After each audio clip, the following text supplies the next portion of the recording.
7 kata yang diucapkan oleh seorang asing bertubuh tinggi berjubah putih itu mengubah hidupku selamanya. Ikutlah denganku, percayalah padaku, mereka akan menyesali ini.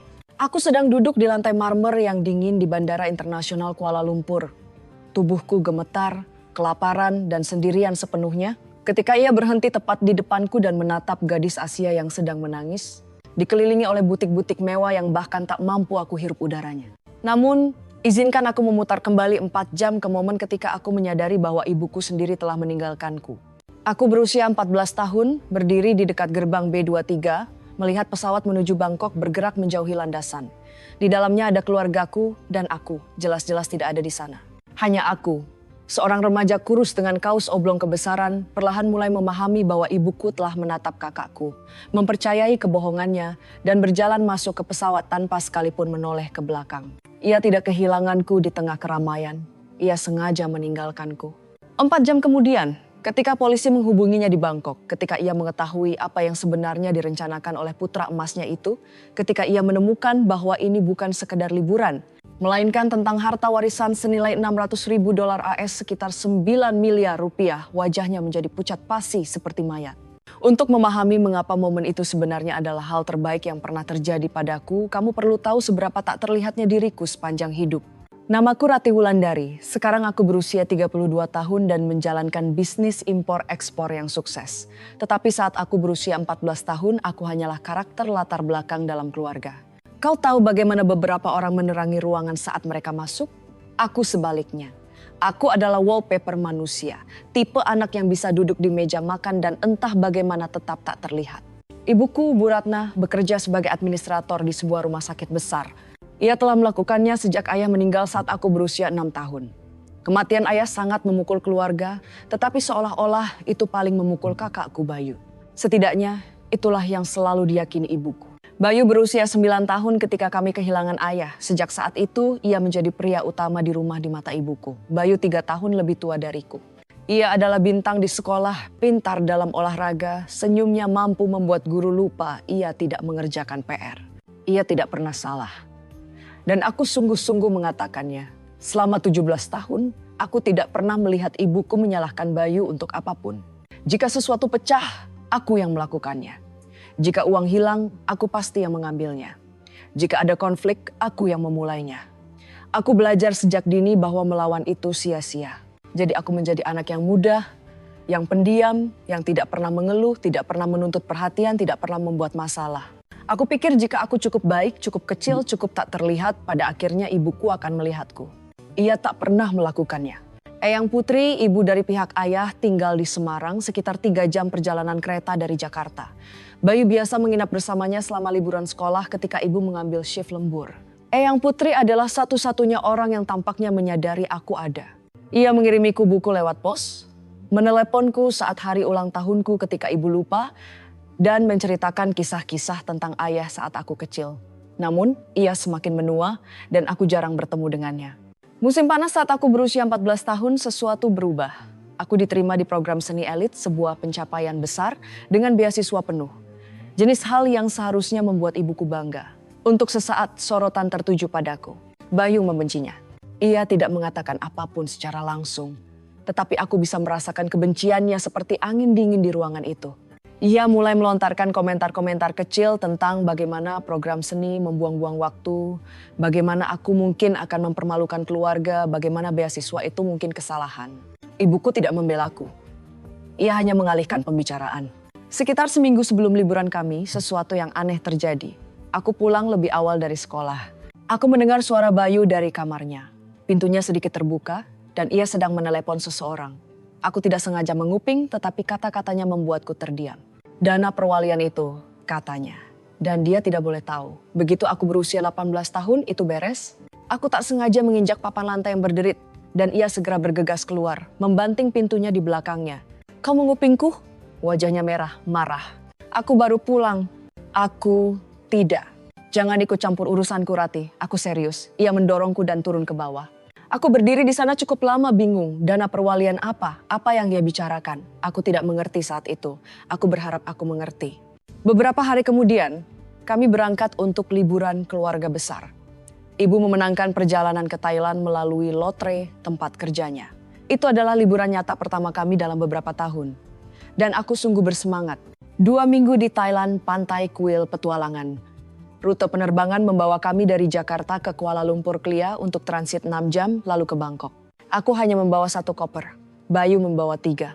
Aku ingat membuat lelucon pada diri sendiri tentang itu. Bagaimana aku telah belajar untuk tidak mengambil banyak ruang dalam keluarga ini, bahkan di kompartemen bagasi. Penerbangan ke KLIA panjang, tetapi aku tidak keberatan.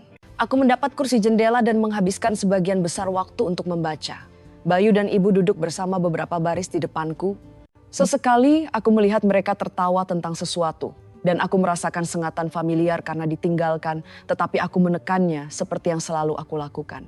Ketika kami mendarat di KLIA, aku kelelahan tetapi kagum. Bandara itu luar biasa. Seperti istana yang terbuat dari kaca dan marmer. Kamar mandi yang aku gunakan memiliki pencahayaan yang lebih baik daripada seluruh sekolahku. Aku berjalan-jalan dengan mulut setengah terbuka, merasa seperti rakyat biasa yang tersandung ke istana kerajaan. Pilihan pakaianku tidak membantu. Aku mengenakan kaos band kebesaran favoritku dan celana jeans yang sedikit terlalu panjang. Bayu menyarankan kami berpisah untuk menjelajahi terminal selama transit. Katanya, ia akan mengajak ibu melihat area kerajinan dan toko souvenir dan aku bisa melihat-lihat toko buku. Aku senang tentang itu. Kedamaian jarang terjadi dalam keluargaku dan aku ingin menikmati waktu sendirian. Sebelum aku pergi, Bayu menawarkan untuk memegang tas punggungku. Kau tidak mau membawa itu kemana-mana. Aku akan menyimpannya dengan aman. Paspor dan tiket pesawatku ada di tas punggung itu. Uang saku daruratku, sekitar Rp500.000 yang diberikan Eyang Putri sebelum perjalanan juga ada di sana. Aku menyerahkannya kepadanya tanpa berpikir. Mengapa aku tidak mempercayai kakakku? Aku berharap bisa kembali ke momen itu. Aku berharap bisa memegang bahu gadis itu dan menyuruhnya memegang tasnya erat-erat seolah hidupnya bergantung padanya. Karena dalam arti tertentu memang begitu. Aku pergi ke toilet. Menghabiskan sekitar 15 menit melihat-lihat toko buku, dan kemudian kembali ke titik pertemuan kami di dekat gerbang B23. Bayu dan ibuku sudah pergi.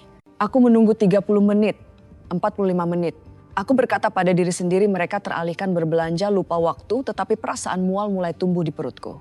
Akhirnya, aku menemukan meja informasi dan bertanya tentang penerbangan kami ke Bangkok. Wanita di belakang meja mengetik sesuatu di komputernya lalu menatapku dengan prihatin. Penerbangan itu sudah naik, Nah. Mereka sedang bergerak ke landasan sekarang. Tidak, keluarga saya ada di penerbangan itu. Saya seharusnya ada di penerbangan itu. Ia memeriksa lagi. Bu Ratna Wulandari naik, Bayu Wulandari naik, Ratih Wulandari tidak muncul. Jantungku berhenti. Penglihatanku kabur. Aku pikir aku memintanya mengulanginya 3 kali sebelum kata-kata itu benar-benar mencapai otakku. Mereka meninggalkanku. Ibuku dan kakakku naik pesawat itu dan terbang ke Thailand tanpa aku. Dan saat aku berdiri di sana membeku, aku tidak tahu bahwa dalam waktu kurang dari 2 jam, aku akan menemukan dengan tepat mengapa. Aku berdiri di meja informasi itu sepenuhnya membeku. Petugas itu berbicara, menanyakan apakah aku baik-baik saja. Apakah ada seseorang yang bisa ia hubungi, tetapi suaranya terdengar seperti datang melalui air. Segalanya terasa jauh, tidak nyata. Keluargaku meninggalkanku. Ibuku sendiri naik pesawat dan terbang pergi tanpa putrinya yang berusia 14 tahun. Seorang petugas keamanan mendekatiku, meminta pasporku. Saya tidak memilikinya, bisikku. Kakak saya yang memilikinya. Tiket pesawatmu, ia juga memilikinya. Nawusuku sinam Robert Samgarangkara, Mediatri Bitan, Amarita, Mediatri, Matra. Ini Samgara Dini Ditala, Matra, Mediatri. Mediatra Sunggara Maramanara. Petugas itu bertukar pandang dengan wanita di belakang meja. Aku bisa melihat mereka sedang menghitung. Anak di bawah umur tanpa pendamping, tanpa dokumen, tanpa keluarga, tanpa penjelasan. Aku adalah masalah. Aku baru tahu, jauh kemudian, persis apa yang telah dilakukan Bayu. Ketika aku pergi ke toilet, ia langsung menuju gerbang. Ia mengatakan kepada staf maskapai bahwa aku bepergian dengan anggota keluarga lain dengan penerbangan yang lebih lambat karena kami membeli tiket individual bukan paket keluarga. Yang katanya kesepakatan dari kantor ibuku. Tidak ada tanda bahaya. Agen gerbang hanya memeriksa namanya, nama ibuku, dan membiarkan mereka naik. Namun sebelum itu ia berbicara dengan ibuku. Ia mengatakan kepadanya bahwa aku mengamuk hebat di toilet. Ia bilang aku sedang mengobrol daring dengan seorang anak laki-laki yang aku temui di internet dan mencoba mencarinya di KLIA. Ia mengklaim aku berteriak padanya, mengatakan aku membenci keluarga dan ingin ditinggal sendirian selamanya. Ibuku kelelahan, stres, dan terkondisi oleh bertahun-tahun mempercayai apapun yang dikatakan Bayu, menerima kata-katanya begitu saja. Ia tidak datang mencariku. Ia tidak meminta untuk berbicara denganku sendiri. Ia hanya mengangguk, bibir terkatup rapat dan marah, dan mengikuti Bayu naik ke pesawat itu. Ia pikir ia sedang memberiku pelajaran tentang rasa syukur, tentang tidak bersikap dramatis, tentang mengetahui tempatku. Ia tidak tahu ia meninggalkan putrinya terdampar di negara asing karena putranya adalah pembohong. Tapi aku belum tahu semua itu. Yang aku tahu hanyalah bahwa aku sendirian sepenuhnya. Tidak ada paspor, tidak ada uang, tidak ada telepon. Ibuku telah menyitanya sebelum perjalanan. Aku bahkan tidak tahu nomor telepon ibuku di luar kepala. Seorang karyawan maskapai menawarkan untuk mencoba menghubunginya. Mereka mengambil nomornya dari catatan pemesanan dan menelepon. Langsung masuk ke kotak suara. Ia menaruh ponselnya dalam mode pesawat, seperti penumpang yang bertanggung jawab. Ironi ini tidak luput dariku. Keamanan terus mengajukan pertanyaan. Dari mana aku berasal? Di mana orang tuaku? Apakah aku punya kerabat di Malaysia? Apakah aku tahu siapapun yang bisa aku hubungi? Aku tidak punya jawaban. Hanya air mata, kepanikan dan kesadaran yang semakin besar bahwa aku benar-benar sendirian di salah satu bandara terbesar di dunia, ribuan kilometer dari rumah. Mereka membawaku ke kantor keamanan kecil, sementara mereka mencari tahu apa yang harus dilakukan denganku. Seorang wanita yang baik memberiku air, tetapi aku bisa melihat kekhawatiran di wajahnya. Aku adalah masalah. Insiden internasional yang menunggu untuk terjadi. Aku duduk di kantor itu selama apa yang terasa seperti berjam-jam. Pikiranku terus berpacu, kembali ke pertanyaan yang sama. Mengapa Bayu melakukan ini? Mengapa ibu tidak memeriksaku sendiri? Mengapa tidak ada yang mencariku? Dan kemudian, tanpa diminta, suaranya terngiang di kepalaku. Dana perwalian. Dia tidak boleh tahu. Begitu aku berusia 18. Bayu akan berusia 18 tahun dalam 3 bulan. Aku tidak tahu apa-apa tentang dana perwalian. Ibuku tidak pernah membicarakan keuangan ayahku, hanya bahwa kami nyaman dan ia bekerja keras untuk menjaganya tetap seperti itu. Tetapi Bayu tahu sesuatu. Ia menyembunyikan sesuatu. Dan sekarang ia meninggalkanku terdampar di KLIA 3 minggu sebelum aset ayahku dapat ia akses. Ini bukan lelucon. Ini bukan persaingan saudara yang salah. Ini adalah sesuatu yang lebih besar. Dan aku mulai menyadari betapa bahayanya aku. Akhirnya keamanan tidak punya lebih banyak pertanyaan untukku. Jadi mereka melepaskanku kembali ke terminal dengan instruksi yang samar untuk menunggu di dekat konkors utama. Sementara mereka menghubungi kedutaan. Aku berkeliaran dalam keadaan linglung sampai aku menemukan sudut di dekat kafe dan merosot duduk di lantai marmer yang dingin. Air mata datang saat itu, panas dan deras. Aku mencoba meredamnya dengan tangan, mencoba untuk tidak membuat keributan yang menyebabkan malu aib, tetapi aku tidak bisa berhenti. Aku melihat keluarga berjalan lewat. Anak-anak memegang tangan orang tua mereka, tertawa, aman. Seorang gadis kecil menjatuhkan boneka beruangnya dan ayahnya segera mengambilnya dan mengembalikannya padanya mencium puncak kepalanya. Gerakan yang begitu kecil, gerakan yang begitu normal. Aku tidak ingat kapan terakhir kali ibuku menyentuhku dengan kelembutan seperti itu. Mungkin Bayu benar. Mungkin aku memang tidak layak dicintai. Mungkin aku hanya beban, kesalahan, seseorang yang tanpanya keluarga akan lebih baik. Perutku berbunyi nyaring, memotong rasa kasihan pada diri sendiri. Aku belum makan setidaknya 8 jam. Aku melihat sekeliling ke toko-toko yang berkilauan. Bandara itu meneteskan kemewahan, dan aku duduk di lantai tanpa uang sepeser pun. Dan kemudian, tepat ketika aku berpikir aku telah mencapai titik terendah mutlak, sebuah bayangan jatuh di atasku. Aku mendongak. Seorang pria jangkung berdiri di sana. Mungkin berusia pertengahan 50 komuan. Mengenakan pakaian putih tradisional yang elegan, janggut abu-abu terpangkas rapi, dan mata gelap yang baik. Ia tampak seperti seseorang yang penting, seseorang yang mungkin memiliki beberapa toko mewah yang bahkan tidak mampu aku lihat. Tetapi ia tidak menatapku dengan penghakiman atau rasa kasihan. Ia menatapku dengan kekhawatiran yang tulus. Nona muda, katanya, bahasa Inggrisnya beraksen tetapi jelas. Kau terlihat seperti seseorang yang membutuhkan bantuan dan aku yakin aku tahu persis bagaimana memberikannya. Setiap naluri dalam tubuhku menjerit bahaya, orang asing, negara asing, sendirian. Ini persis situasi yang selalu diperingatkan ibuku. Jangan bicara pada orang asing. Jangan percayai siapapun yang tidak kau kenal. Tetapi masalahnya, ibuku baru saja meninggalkanku di bandara, jadi nasihatnya tidak terasa terlalu dapat diandalkan saat ini. Pria itu tidak mendekat, ia duduk di bangku di dekatnya, menjaga jarak yang sopan di antara kami. Tidak terlalu jauh, tidak terlalu dekat. Seperti ia mengerti bahwa aku takut dan ingin memberiku ruang. Nama saya Husain, katanya dengan tenang. Saya bekerja di sini di bandara, saya direktur hubungan tamu. Ia berhenti sejenak. Aku memperhatikanmu dari seberang terminal. Kau mengingatkanku pada seseorang. Aku menyeka air mataku dengan punggung tangan. Siapa? Putriku? Suaranya lembut. Ia meninggal 5 tahun lalu, ia berusia 15 tahun. Ia memiliki ekspresi yang sama denganmu saat ini, seperti ia berusaha keras untuk tidak terlihat dan berharap tidak ada yang memperhatikan rasa sakitnya. Aku tidak tahu harus berkata apa. Kejujuran itu membuatku terkejut. Ini bukan yang dikatakan predator. Ini adalah sesuatu yang lain. Saya turut berduka. Bisikku. Ia menundukkan kepalanya. Terima kasih. Namanya Fatimah. Ia memiliki kondisi jantung sejak lahir. Kami tahu ia tidak akan hidup lama, tetapi itu tidak membuat kehilangan dirinya menjadi lebih mudah. Ia menatapku dengan mata yang stabil dan baik itu. Sekarang, maukah kau memberitahuku mengapa kau duduk di lantai bandaraku sambil menangis? Sesuatu tentang cara ia mengatakan bandaraku tidak posesif, tetapi protektif, membuatku mempercayainya. Melawan setiap peringatan yang pernah diberikan kepadaku, aku mulai berbicara. Aku menceritakan semuanya tentang Bayu, tentang kebohongan yang ia katakan kepada ibuku, tentang bagaimana ibuku langsung mempercayainya tanpa pertanyaan, tentang dicatat sebagai tidak muncul sementara keluargaku terbang ke Thailand tanpa aku. Aku menceritakan kepadanya tentang tidak adanya paspor, uang, telepon, tidak ada cara untuk menghubungi siapapun. Aku menceritakan kepadanya tentang dana perwalian yang aku dengar dari Bayu, bagaimana aku tidak mengerti artinya, tetapi aku tahu itu penting. Pak Husain mendengarkan tanpa menyela. Ekspresinya semakin serius dengan setiap detail, tetapi ia tidak terlihat terkejut. Ia terlihat seperti pria yang telah melihat banyak hal dalam karier panjangnya dan mengenali bentuk dari apa yang ia lihat sekarang. Ketika aku selesai, ia terdiam sejenak. Apa yang terjadi padamu, katanya perlahan, bukan hanya kejam, ini berpotensi kriminal. Meninggalkan anak di bawah umur di bandara internasional, terutama dengan pencurian dokumen identitas yang disengaja, adalah masalah serius di bawah hukum internasional. Jantungku melonjak. Kriminal? Sangat serius? Ia mengangguk.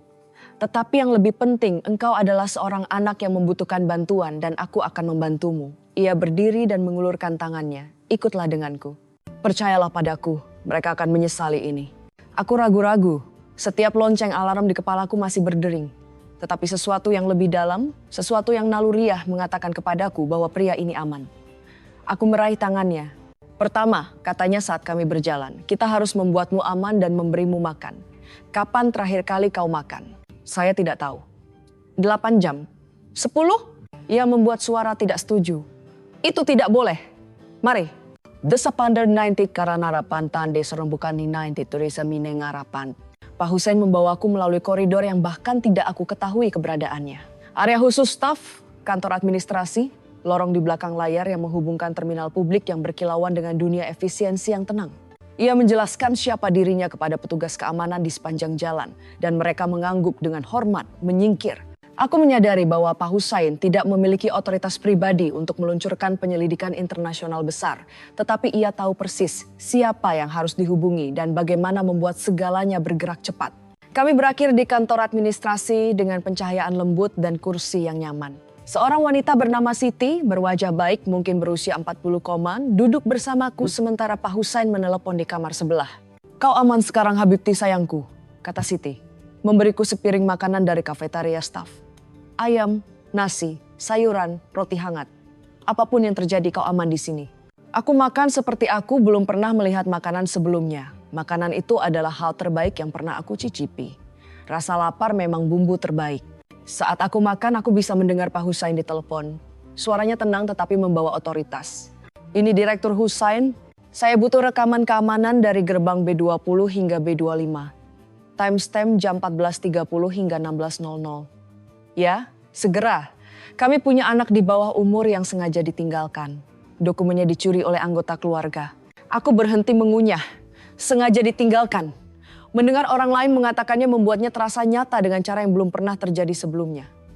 Kakakku tidak hanya meninggalkanku, ia merencanakannya.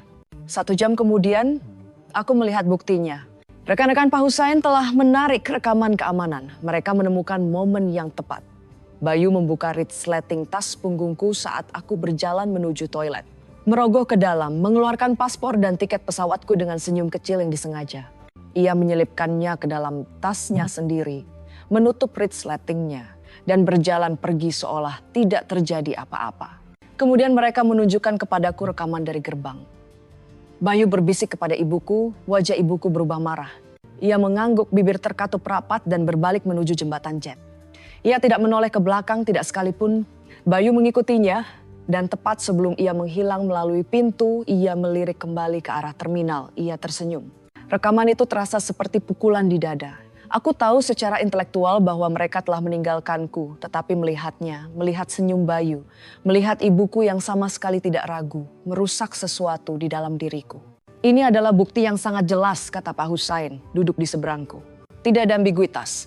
Kakakmu mencuri dokumen perjalananmu dan sengaja memisahkanmu dari keluargamu. Ibumu tidak memverifikasi ceritanya, ini adalah penelantaran. Aku mengangguk dalam keadaan mati rasa. Sekarang, lanjutnya. Aku harus menanyakan sesuatu padamu. Kau menyebutkan dana perwalian. Kakakmu khawatir tentang uang. Apakah kau tahu apa-apa tentang aset ayahmu? Aku menggelengkan kepala. Ibu tidak pernah membicarakannya. Ia hanya mengatakan ayah meninggalkan cukup bagi kita untuk nyaman. Saya berasumsi itu berarti seperti rumah dan barang-barang. Pak Husain terdiam sejenak. Kadang-kadang, katanya dengan hati-hati, saudara kandung melakukan hal-hal buruk untuk melindungi apa yang mereka yakini hanya milik mereka. Kadang-kadang orang tua meninggalkan lebih dari sekadar rumah dan perabotan.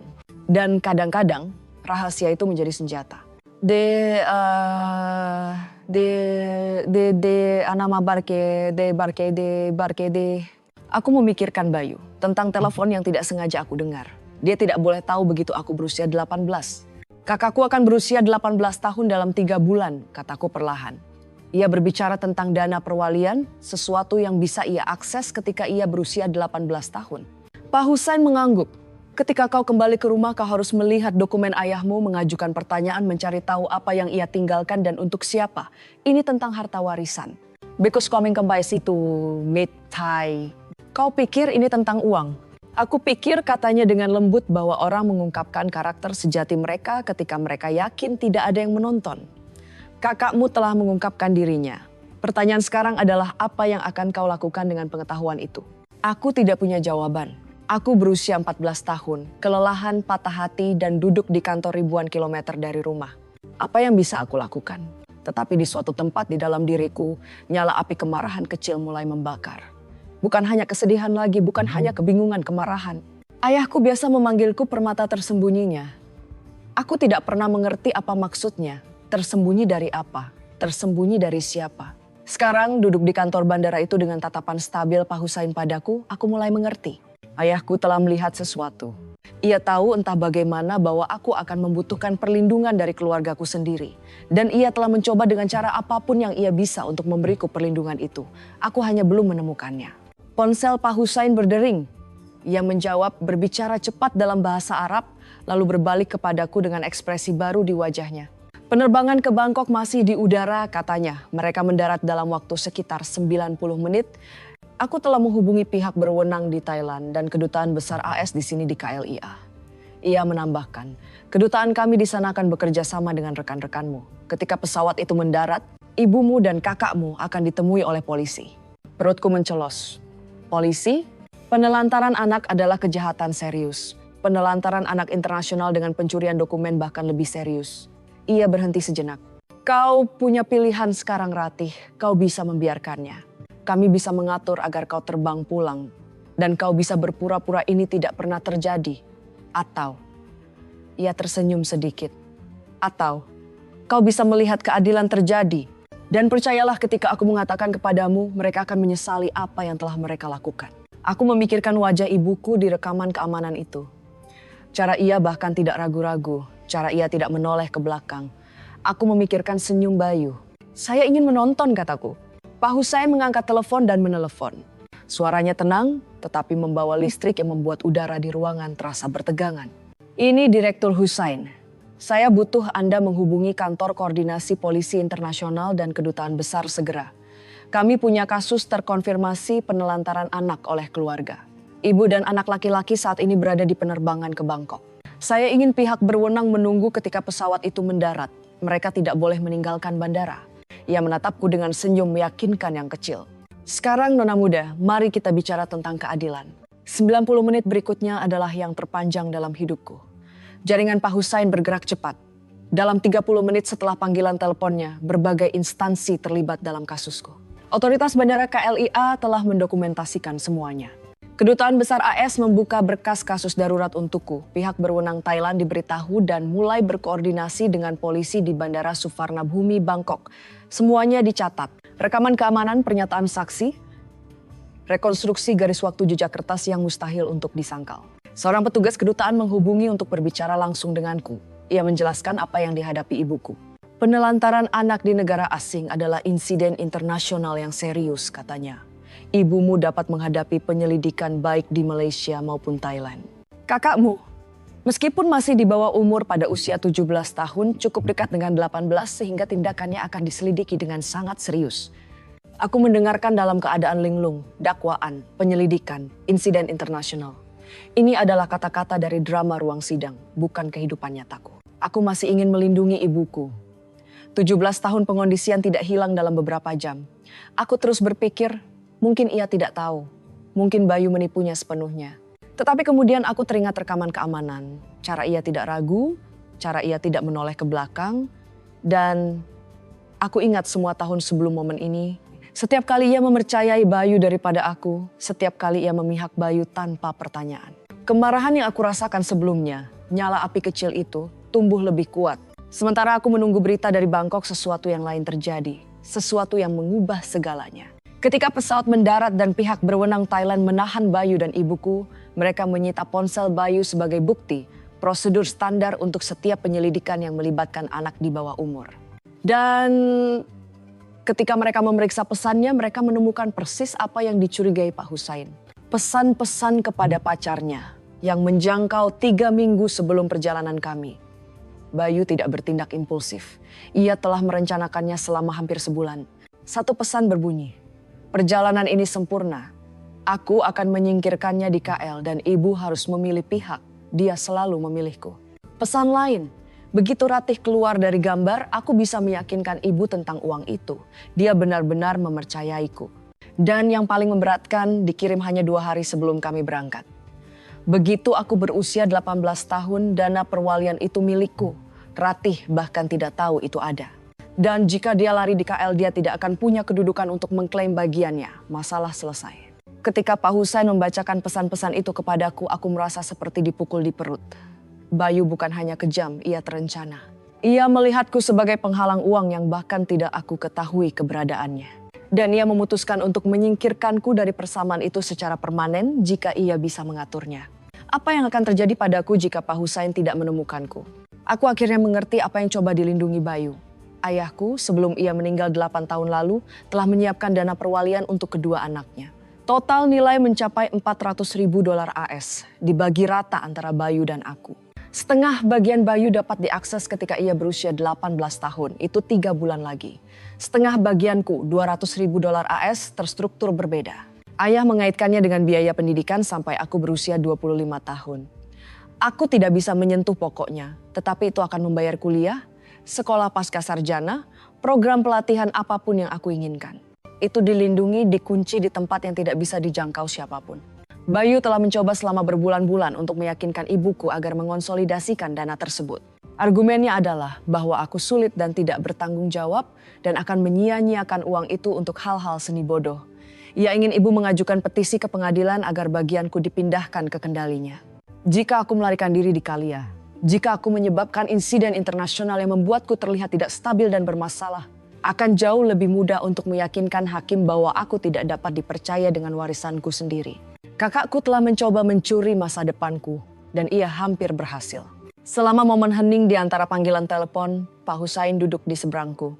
Siti membawakan teh, manis, harum, dan kami duduk dalam diam sebentar. Aku pernah melihat keserakahan keluarga sebelumnya, kata Pak Hussein akhirnya. Dalam pekerjaanku di negaraku, di setiap negara, uang mengungkapkan karakter sejati seseorang. Itu tidak mengubah mereka. Itu hanya menunjukkan siapa mereka sebenarnya. Memoran di kulinan di nabrengan dengan di kan pangasan. Kosa paran di kulinan dengan di kan pan. Aku mengangguk, menatap tehku. Tetapi aku juga telah melihat sesuatu yang lain. Lanjutnya. Ayahmu sangat mencintaimu. Aku mendongak. Bagaimana Anda tahu itu? Karena ia menyusun warisanmu dengan perlindungan. Ia memastikan tidak ada yang bisa mengambilnya darimu. Bukan ibumu, bukan kakakmu, bukan siapapun. Mata Pak Husain lembut. Ia melihat sesuatu akan datang. Ia tidak bisa menamainya mungkin, tetapi ia merasakannya. Dan ia mencoba melindungi putrinya dari balik kubur. Engger sumiden damus kami namara, amari mara, dikera namara, dikera namara, dikera namara, dikera namara, dikera namara, eni dikera namara. Tenggorokanku tercekat. Ayahku, ia biasa memanggilku permata tersembunyinya. Aku selalu berpikir itu hanya nama panggilan yang lucu. Tetapi sekarang aku mengerti. Tersembunyi dari Bayu, tersembunyi dari pilih kasih ibuku, tersembunyi dari dinamika keluarga yang bisa dilihat ayahku bahkan ketika aku baru berusia 6 tahun. Ia tahu, ia selalu tahu. Ayahmu percaya padamu, kata Pak Husain. Sekarang kau harus percaya pada dirimu sendiri. Layar di dinding berkedip hidup. Umpan langsung dari Bandara Bangkok. Gerbang kedatangan, lampu neon yang keras. Petugas berseragam menunggu. Seorang wanita berpakaian formal berdiri bersama mereka. Itu pasti perwakilan kedutaan. Pak Husain melihat jam tangannya. Pesawat sudah mendarat. Penumpang akan mulai turun dalam 4 menit. Jantungku mulai berdebar kencang. 4 menit. Dalam 4 menit ibuku akan mengetahui bahwa putra emasnya terbuat dari sesuatu yang jauh kurang berharga daripada emas. Aku mencondongkan tubuh ke depan dan mengamati layar, menunggu 2 wajah familiar muncul. Penumpang pertama melewati gerbang, terlihat lelah dan kusut dari penerbangan panjang. Para pebisnis, keluarga, pasangan lanjut usia. Dan kemudian aku melihat mereka. Ibuku muncul lebih dulu, menyesuaikan tas jinjingnya. Ia tampak seperti wanita yang sedang berlibur, siap menikmati dirinya sendiri. Bayu mengikutinya tepat di belakang, tertawa terbahak-bahak melihat sesuatu di ponselnya. Sungguh tertawa. Tidak peduli sedikit pun tentang saudari yang ia tinggalkan 12 jam yang lalu di bandara asing. Mereka terlihat sangat normal, sangat santai, seolah mereka tidak melakukan kesalahan sama sekali. 2 petugas polisi Thailand dan perwakilan kedutaan mendekati mereka dengan tenang. Aku menyaksikan wajah ibuku berubah. Pertama kebingungan, lalu kekhawatiran, lalu awal dari ketakutan yang nyata. Wanita kedutaan itu berbicara lebih dulu. Aku tidak bisa mendengar kata-katanya, tetapi aku bisa melihat efeknya. Ia menjelaskan situasinya, memberitahu Bu Ratna Wulandari bahwa putrinya telah ditemukan ditinggalkan di Bandara Internasional KLIA, bahwa pihak berwenang telah dihubungi, bahwa ini sekarang adalah insiden internasional resmi. Naluri pertama ibuku adalah pembelaan. Aku bisa melihat mulutnya bergerak cepat. Bahkan tanpa suara aku tahu apa yang ia katakan. Pasti ada kesalahan. Ratih yang ingin tinggal. Ia mengamuk. Ia bilang ia ingin ditinggal sendirian. Bayu berdiri di sampingnya. Mengangguk memainkan peran kakak laki-laki yang suportif dan khawatir. Dia selalu dramatis. Dia mungkin melakukan ini untuk perhatian. Kalian tahu bagaimana dia. Petugas Thailand mengeluarkan tablet dan menekan putar. Aku menyaksikan ibuku menonton rekaman keamanan. Aku menyaksikannya melihat putranya membuka resleting tas punggungku sementara aku berjalan menjauh mempercayainya. Aku menyaksikannya melihat Bayu mengeluarkan pasporku dengan senyum kecil yang disengaja itu. Aku menyaksikannya melihat Bayu menyelipkannya ke dalam tasnya sendiri seolah itu bukan apa-apa. Warna hilang dari wajahnya, dari merah jambu kemerahan menjadi pucat, menjadi benar-benar putih. Bayu mencoba berbicara. Aku bisa melihatnya memberi isyarat. Mulutnya bergerak cepat, mungkin mengatakan itu hanya lelucon. Ia akan memperbaikinya nanti. Alasan yang sama yang ia gunakan seumur hidupnya. Petugas menggesek ke layar berikutnya. Pesan teks Bayu kepada pacarnya. Ibuku membaca kata-kata yang ditulis putranya. Begitu Ratih keluar dari gambar, aku bisa meyakinkan ibu tentang uang itu. Dana perwalian itu milikku. Dia bahkan tidak tahu itu ada. Tangan Bu Ratna menuju mulutnya. Seluruh tubuhnya tampak ambruk seperti seseorang telah memotong talinya. Topeng Bayu akhirnya jatuh. Aku telah menyaksikan kakakku mempesona jalannya keluar dari masalah sepanjang hidupku. Guru, pelatih, tetangga, ibu kami. Semua orang jatuh cinta pada senyumnya, kepercayaan dirinya, alasannya yang mudah. Ia tidak pernah menghadapi konsekuensi yang tidak bisa ia bicarakan. Tetapi kau tidak bisa mempesona jalanmu keluar dari bukti. Wajah Bayu berubah dari percaya diri menjadi bingung, menjadi takut dalam rentang waktu sekitar 30 detik. Bahunya membungkuk, tangannya mulai gemetar. Ia mencoba mundur seolah ia bisa mundur secara fisik dari situasi itu, tetapi para petugas sudah berada di kedua sisinya. Aku pikir aku akan merasakan kepuasan menyaksikan kemenangan ini, mungkin semacam sukacita. Sebaliknya, aku hanya merasa lelah dan sedih dan lega karena ini akhirnya berakhir. Perwakilan kedutaan dengan lembut mengangkat tablet dan tiba-tiba aku melihat wajah ibuku di panggilan video. Ia bisa melihatku. Aku bisa melihatnya. Ia terlihat hancur, maskara mengalir di pipinya. Mata merah dan bengkak. Lebih tua dari yang pernah aku lihat. Ratih, suaranya pecah. Sayang, aku sangat menyesal. Aku tidak tahu. Bayu memberitahuku, dia bilang kau tidak memeriksa, suaraku keluar lebih stabil dari yang aku duga. Kau tidak bertanya padaku. Kau tidak datang mencariku di toilet dan bertanya apa yang terjadi. Kau hanya mempercayainya. Aku tahu. Dan aku sangat menyesal. Kau selalu mempercayainya. Aku tidak berteriak. Aku hanya menyatakan fakta. Sepanjang hidupku engkau memilih dia daripada aku setiap saat. Ia terisak lebih keras. Bayu di belakangnya menatap lantai. Ayah tidak akan pernah meninggalkanku, kataku pelan. Ia tahu. Ia selalu tahu siapa Bayu. Itu sebabnya ia melindungi warisanku, karena ia tahu kau tidak akan melakukannya. Ibuku tersentak seolah aku menamparnya. Aku bisa mengatakan lebih banyak. Aku bisa mendaftar setiap keluhan, setiap momen ia mengecewakanku. Tetapi apa gunanya? Ia tahu, ia selalu tahu. Di suatu tempat jauh di lubuk hati, ia hanya memilih untuk tidak melihatnya. Aku selesai, kataku. Aku selesai menjadi tidak terlihat. Aku selesai menjadi yang tidak penting.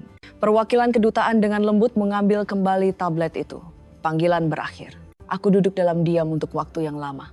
Siti menaruh tangan di bahuku. Pak Husain tidak mengatakan apa-apa. Hanya duduk di dekatnya, kehadiran yang stabil. Konsekuensi hukum diumumkan selama 1 jam berikutnya. Bayu akan ditahan dan dikembalikan ke Indonesia di bawah pengawalan. Ponselnya disimpan sebagai bukti.